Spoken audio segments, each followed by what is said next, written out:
Anggota DPR RI mendukung sikap kejaksaan untuk membedakan penanganan perkara korupsi di bawah 50 juta rupiah. Sesuai dengan pernyataan Jaksa Agung sebelumnya, bahwa pengembalian keuangan negara akan didahulukan untuk korupsi di bawah 50 juta rupiah.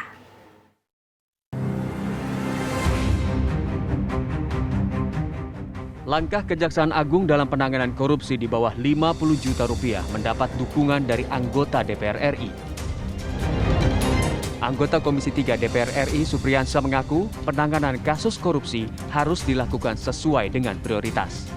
Dia menjelaskan latar belakang pernyataan Jaksa Agung yang memerintahkan jajarannya untuk mendahulukan pengembalian kerugian negara dalam perkara korupsi di bawah 50 juta rupiah.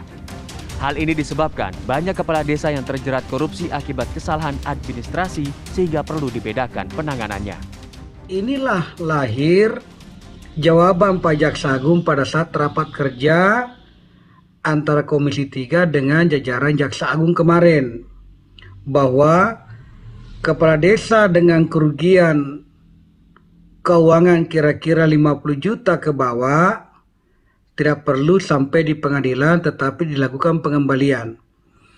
Saya kira kebijakan itu juga memberikan kesempatan kepada inspektorat di kabupaten kota untuk melaksanakan fungsinya.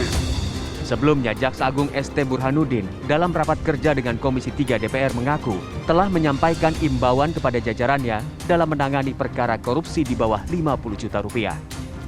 Untuk perkara yang nilainya relatif kecil ini, dia mengaku bisa digunakan mekanisme pengembalian keuangan negara yang dinilai merupakan proses hukum secara cepat dan sederhana. Sedangkan untuk perkara tipikor yang berkaitan dengan kerugian keuangan negara, Kejaksaan Agung telah memberikan himbauan kepada jajaran untuk tindak pidana korupsi kerugian keuangan negara di bawah 50 juta untuk diselesaikan dengan cara pengembalian kerugian keuangan negara sebagai upaya pelaksanaan proses hukum secara cepat, sederhana, dan biaya ringan. Meski mengutamakan pengembalian kerugian negara, mekanisme penyelesaian perkara korupsi ini tetap dilakukan dengan pertimbangan kehati-hatian sesuai dengan rambu-rambu yang telah ditetapkan Kejaksaan. Dari Jakarta, Hijul Akbar Muhammad Iskak, TV One, mengabarkan.